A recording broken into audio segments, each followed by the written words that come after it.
I know you sent me one. I don't remember what it was, so I'm verifying it now. It's on Oh, TV. okay.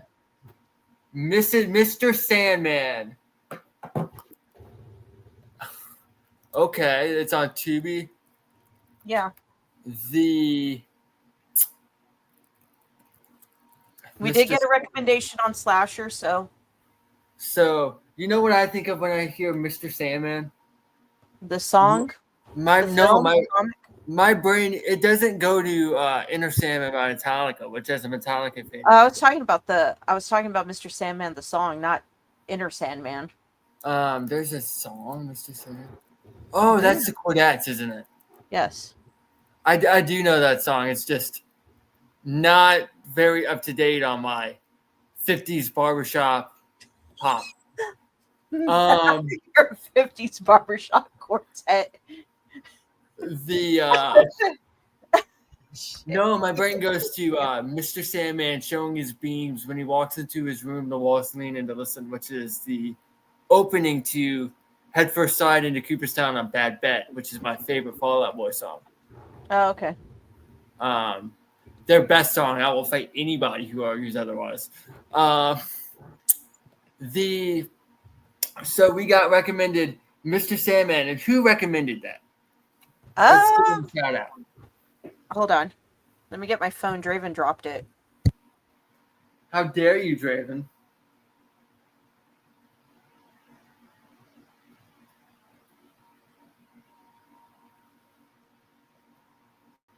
Got to open my Slasher app. It is from Horror Vixen 25. Horror Vixen 25. Well, thank you, Horror Vixen 25. And I will be expecting recommendations from the other 24 Horror Vixens. You put them on the spot. So I'm sure the Crow movies won't be the worst horror movies I've ever seen.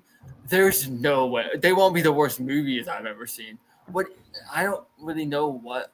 I think the worst movie I've ever seen is kind of relative to my expectation. I don't know. Neon Wolf was pretty hard for me to sit on. The worst movie I've ever seen is the new War of the Worlds with Ice Cube. Dude, I heard that was bad. I heard he didn't even try. Okay, so he was literally reading his lines while shooting. And it was obvious. But, so, the aliens come to Earth, right? First off, it's all one big, giant Amazon Prime ad. The hero of the movie is the Amazon delivery guy. I knew it. But so all of these aliens come to Earth, and you want to know why? Do you want to know what they want? Water? They eat data. They eat data. Are you data. fucking kidding me? So, that's what it is? They need people to type numbers into an Excel spreadsheet so they can eat the data that's put into the Excel spreadsheet. Oh, that's horrible. Basically, more or less. Just to make that clear, this is not to be confused with the original War of the Worlds or the remake after that. The Spielberg one's out. Or the song War of the Worlds. Not to be confused with any of those War of the Worlds. The original Jester is one of the worst horror movies I've ever seen. I'm sorry, can you repeat that? The first Jester movie is one of the worst horror movies I've ever seen. Okay. There's a really, really bad movie called They Them with Kevin Bacon. I've heard of it, but I've never watched it. It's as bad as it sounds by the title. Yeah. Basically, he tries to. It's just LGBT conversion camp porn, which is absolutely disgusting. Okay. I try not to let my politics hinder my enjoyment of a movie, but it was a terrible movie anyway, so F that movie. How do you feel? What's your stance on M. Night Shyamalan? Okay, that's interesting. Before I answer that, what is your stance on M. Night Shyamalan? I feel like sometimes it's a tease, and then when you get to the end, it's it's kind of like going on a date. You're going on these dates and you meet someone you're romantically interested, and you're going on a few dates, and it's you just can't get to home base. That's how I feel about most M. Night Shyamalan films. That's my opinion, but that's the best analogy I can give you. I'm going to say this. I was just talking about the worst movies I've ever seen, and you reminded me that terrible Last Airbender movie exists. I completely forgot that even exists. You ever, like, a movie so bad that you forget it's real? So, to answer your question, thank you, because M. Night Shyamalan did make the worst movie I've ever seen. Like, I'm just saying, like, storylines, everything, it's good. Okay. Until it's kind of like, you're having a hard time closing. I don't disagree with you. For me it's like that restaurant where you're having a 3-course meal. The first course is phenomenal. The second course is phenomenal. The main meal comes and it's okay. It's fine. The ultimate destination of the meal was good, but it peaked in the first half. So a great example of the struggle I have with M. Night Shyamalan is Trap, the movie he did last year with I haven't seen it, but I was going to watch it. So the concept is really good. Josh Hartnett is magnificent. The issue I have is the first hour is very, very fun. And then once the premise is he can't escape the venue and he's the killer that they're looking for, that they set up the concert to. They use the algorithm to realize the killer's daughter probably likes this artist. The killer would be here. Nobody can leave. And the parts in the venue are a lot of fun. It's a really, really thrilling cat and mouse game. Then it jumps to shark the last 30 minutes when it goes to his house. And that's a lot of M. Night Shyamalan movies. But I will say, I think The Sixth Sense has the single best twist of any movie of all time. I would say The Sixth Sense is probably the best out of his entire franchise. I think to this day. I love The Sixth Sense. I think it's one of the best movies ever made. I think Toni Collette gives a phenomenal performance. The scene, one of my favorite horror scenes is when they're sitting in standstill traffic. And Haley Joel Osment looks at Toni Collette and he says, "She was there. Grandma was there at your play." And that's how he convinces her that he can see dead people. I think that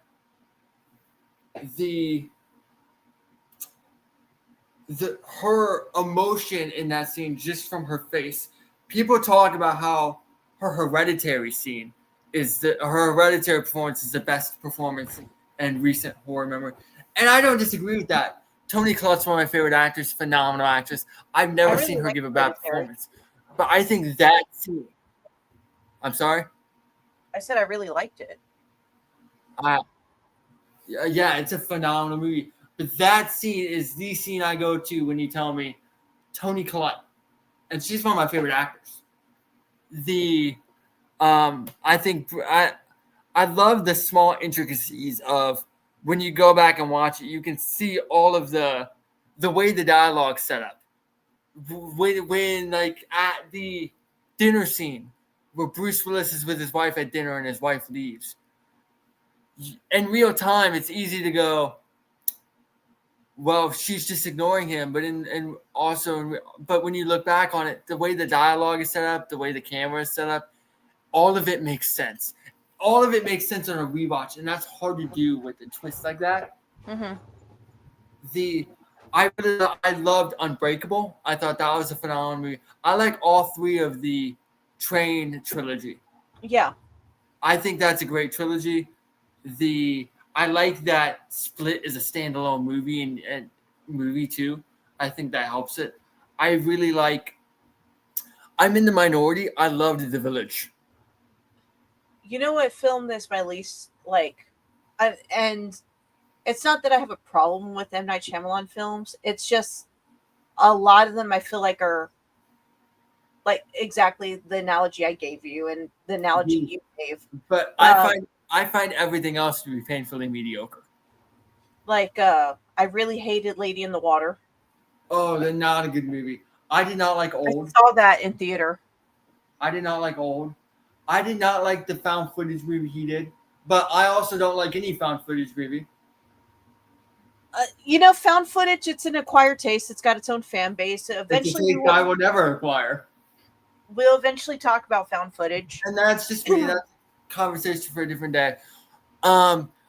So when Dave Bautista did Knock at the Cabin, and that is a recent M. Night movie I did enjoy. I very much enjoyed that. When Dave Bautista did Knock at the Cabin, I think my issue with M. Night came across really well in a movie I really enjoyed. Dave Bautista's dialogue sounds completely natural because Dave Bautista is just weird enough to make it sound natural. But if it was any other actor there, that movie doesn't work. And I feel like that's the issue with the majority of M. Night movies is even when the idea lands, his dialogue still sounds really clunky. Like it sounds like who talks that way? Out of all the M. Night Shyamalan films, we've already talked about, we agree that Sixth Sense is the best one. Which one was the most disappointing to you? Worst or disappointing? Because those are two very different things. What are you looking for? Disappointment. Like you thought it was going to be good, and then it turned out it really wasn't. It was disappointing to you. I like it. I like it. But in terms of my expectation, Yeah, I that's what I would mean. have to. And bear in mind, I like this movie. But in terms of my expectation, I found what's it called? Glass to be very disappointing. You know which one I thought was disappointing to me? Signs. Okay, man. You broke up. Hold on. Okay, I like Signs. Signs. But I Felt like it more for Joaquin Phoenix.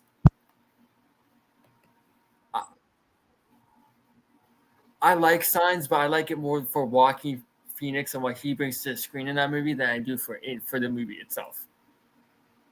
I think it's a big carry job. So, alien films. What's the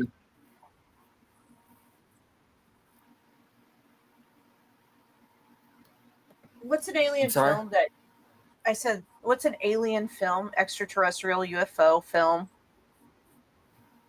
We could talk about Fire in the Sky and all that, whatever, and then aliens and predators like we have. What's one that you feel that people should watch that they may have not come across, or they might have? You broke up on me. Hold on, we'll give it a minute to catch up. So, but I'm assuming you're going to edit this out. So, what's an alien film that's more under the radar?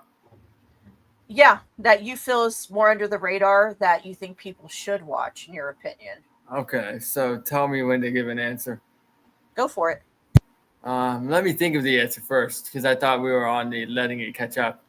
So, my favorite non-alien movie. By non-alien, I mean the Ridley Scott franchise. Yeah, It's kind of an easy answer, but I really do think we were just talking about War of the Worlds with Spielberg. I'm going to go with a different Spielberg alien film, and also one that's not the one you think of. Close Encounters of the Third Kind does not get enough love for how beautifully shot a movie it is. I think it's popular enough for it. I'm just saying, from what I've gathered, it's at best the third most popular Spielberg alien film, which of course, E.T.'s obviously the number one for that. Oh, I'm just saying in general, like if we're not talking about Spielberg or anything theatrical. Anything theatrical is gonna hurt. I want a movie I watched for the first time the other day that I didn't necessarily think was good, but I thought was worth existing and worth being seen for how fun it is Have you ever seen the movie Evolution with Julianne Moore and David Yeah, I saw it in Duchovny? theaters. I'm sorry. I saw it in theaters when it Really? came out. Yeah, I had I a thing. feel, I had a crush on David Duchovny. and I still to this day, even now, have a crush on Julianne Moore. Yeah, no, like I saw it in theaters. Yeah, I had a crush on David Duchovny. I was a The big X Files fan. See, I buy that. I would never have guessed that, but when you say it, I go, yeah, that I find interesting. Even if I don't find it good, but I find it interesting. Like this movie exists. The Day the Earth Stood Still remake with With Keanu Reeves, I saw that too in Christina theater. Ricci, yeah. The original is obviously much better, but I think its existence is such a fascinating movie. I saw that in theaters too. The one with Keanu Yeah. Reeves. The I don't know. I I'll feel tell like you there's mine. okay. Hit me. I feel like there's an obvious one I'm missing that. No, it's not obvious. I mean, yeah, we could talk about like there's Fire in the Sky, which everyone talks about. Uh, but one movie I've seen that I don't hear a lot of people talk about is a film called Altered. I've never seen it. You got to see it. Basically, this I guy will be gets adding it to my letterbox. Watch this right now. yeah. Basically, this guy gets abducted, and they stick like some type of alteration or like tracking device in his body, and he's got to Okay. cut it out. So to go to a TV show that just ended. Did you ever watch Resident Alien? No, I've been wanting to watch Resident Alien though, because it seems like it's right up my So alley. it just finished, and it's not the best acting in the world, but Alan Tudyk gives one of the funniest characters in TV history, and it's a really fun show, a lot of heart, and it really explores a lot of an alien in a small town kind of thing in ways a lot of movies don't. So that just finished. It's on Peacock. I think it's on Netflix too. So I wanted to give a shout out to that. I feel like that's something that went underseen that I thought was really enjoyable. The Sheriff is also hilarious. Yeah, it's a show I've been wanting to see because it seems like it's like right up my alley. Yeah, that's something on the topic of aliens I would want to recommend. But looking at random creatures, you are a big vampire girly. I wouldn't consider myself a vampire girl, but are you insinuating because I'm goth? Okay.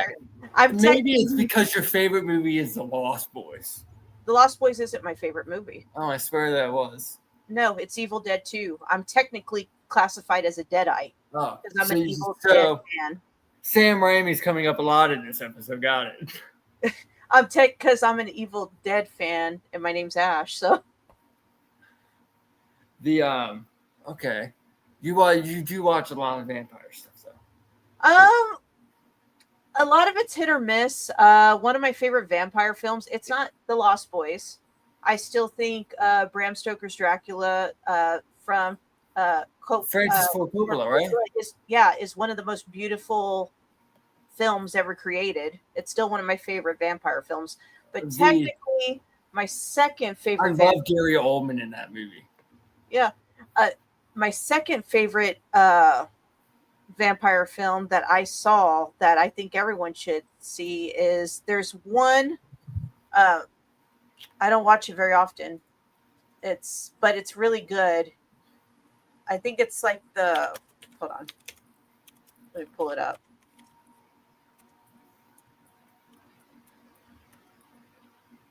Only Lovers Left Alive. Interesting. Is probably, I would say, my second favorite vampire film that I've ever seen. Yeah, no, but Lost Boys, it's in the mix for me, but it's never been like my favorite vampire film. My favorite vampire film is Bram Stoker's Dracula. I have a recommendation on that front. and it's from the same guy who did True Romance, Top Gun, the original, Enemy of the State, so like some really solid movies. A movie called The Hunger with David Bowie. I've seen The Hunger. I have it. I own it. I think Susan Sarandon is is top 3 living actress, one of the greatest actresses of all time. So basically, for those of you who haven't seen it, a vampire promises her lovers life for eternity, and that they wouldn't age. So when one of her companions or her lovers starts to age after thousands of years, we have a One Dark Minute on The Hunger. I'm sorry? We have a One Dark Minute on The Hunger on the channel. Like hell synopsis. Yeah. Continue. So basically, he has to find this doctor to discuss his aging process. Because he's starting to age after thousands of years. And it's a really interesting twist on the vampire kind of feel. I really enjoyed that one. I would recommend people, if you haven't seen it, to check that one out. The Man Who Fell to Earth is another David Bowie film I think people should watch. I really like the foreign film from about 10 years ago. It's in Persian, I think. Called A Girl Walks Home Alone at Night. That's one I would recommend to people. There's a lot of really interesting different. I find that one easier to find an interesting under the radar movie about than Aliens. Maybe because vampires have been explored more. Yeah. I remember a couple years ago. Have you ever played the board game Blockbuster? What? I'm sorry. Have you ever played the board game Blockbuster? No, I never played Blockbuster, but I've seen it. So you know what it is. I know. Yeah, I'm aware of what it is, but I've never played it.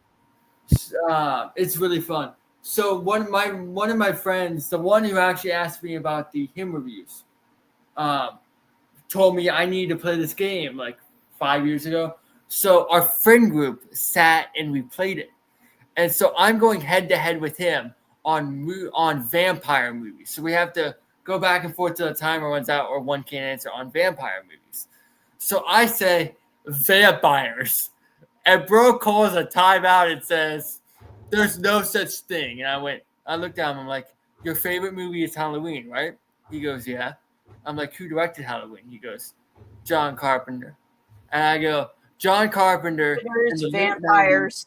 Had a movie called Vampires." Yes, he did. And I won that round because he did not believe me and he just got hung up on it. I think when it comes to vampire films, I think another one that doesn't get a lot of love and I always thought was pretty decent was Forsaken. Okay. That's interesting. It's not bad, but it's not great. But it's good. I thought it was decent enough for it to exist. I like any movie that exists. I like that it exists, even if I don't think it's a good movie. Well, think about it.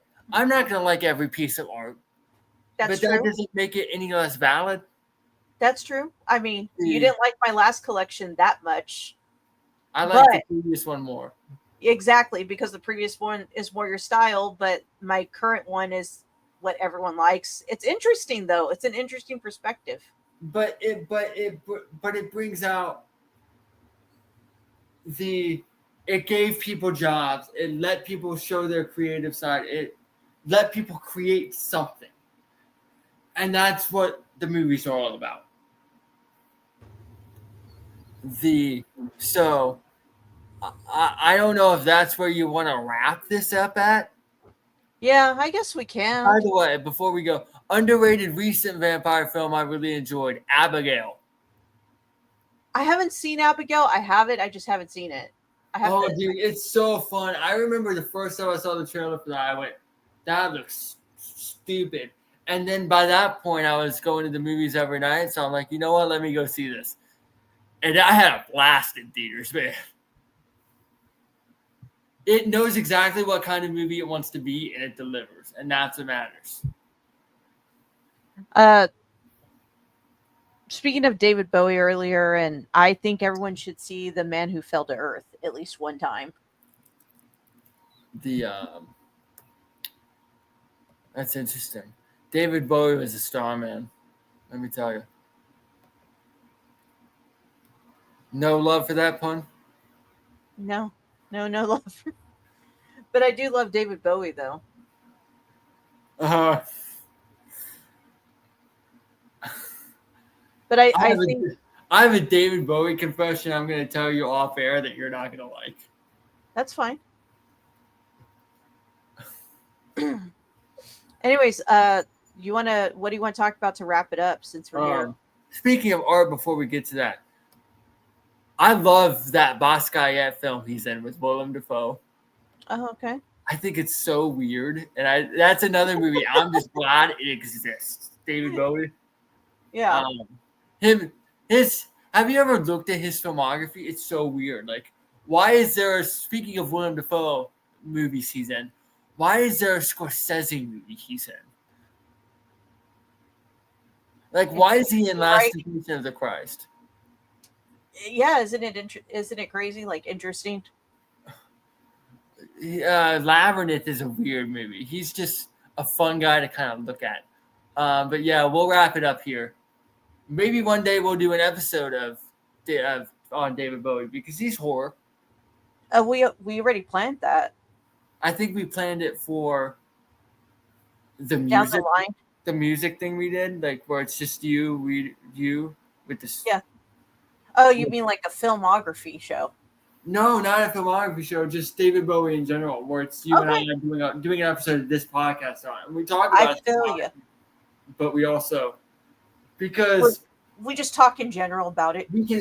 That man was so eccentric. Like, there's a lot we can equate to the horror community and the god community with Ziggy Stardust. Or just anything, The Hunger as well. Right. He also did a collaboration with 9 Inch Nails. Right. So I think that would be a fun episode down the line. Maybe around the time of his death anniversary. I don't remember when that would be. Judging by, I can just look that up real quick. Maybe we do that episode in January. Oh, yeah. That's right. He died early in the year. It was anyway, I'm ready to wrap this up and you are. Yeah, I'm good. Go for it. Ashley, where can the good people find you? At AROSEDISTORTION on all social media platforms, even Slasher TV. AROSEDISTORTION. And be sure to you can also see all of her content at Death Arts 13 or in different magazines now that her artwork is getting there. And we want to promote that. Yeah, well, we've had, so the first collection was called Project 313 on Side B. That was published on Artist Close-Up and Visual Art Journal, which I'm very grateful of Visual Art Journal being very supportive. The second collection is called The Veil of Astronomicon, and that right now is circulating. You can also purchase any prints of it on Visual Art Journal as well. So you go to visualartjournal.com. Oh, I'm breaking up. Sorry. You go to Visual Art Journal and you can follow them on Instagram and the socials. You can buy the magazine there. And also it will be featured in, I was told it will be featured in Times Square sometime in the next week or two. The Veil of Astronomicon. And we love that for her. Ladies and gentlemen, you can find me at the Jameus on Twitter, and Jameus Mooney for and Blue Sky, Jameus Mooney for Letterboxd and now Slasher. And you can find my stuff at. Let me verify what the new name is. Shut up! Y'all are going through another rebranding. So I did an article on Ordinary People the other day. The Robert Redford movie, one of my favorite movies of all time. Phenomenal look at grief in a time where that wasn't really a thing people took seriously. Mhm. But I went to go log in, and the site wasn't there anymore because we rebranded again. So right now, I'm having him migrate all my articles over, and so I can post date them and republish them with the original dates that were published. Mhm. All because I use that stuff for portfolios. So all of my portfolio links are broken for the third time in a year. I'm sorry to hear that. It's not the end of the world, but I just looked it up. It happens. It does, though. You can find my articles where I talk movies, sports, music at deadformat.co.uk. Dead format. I don't know the story behind the name. It's not on my website, but We'll talk about that later.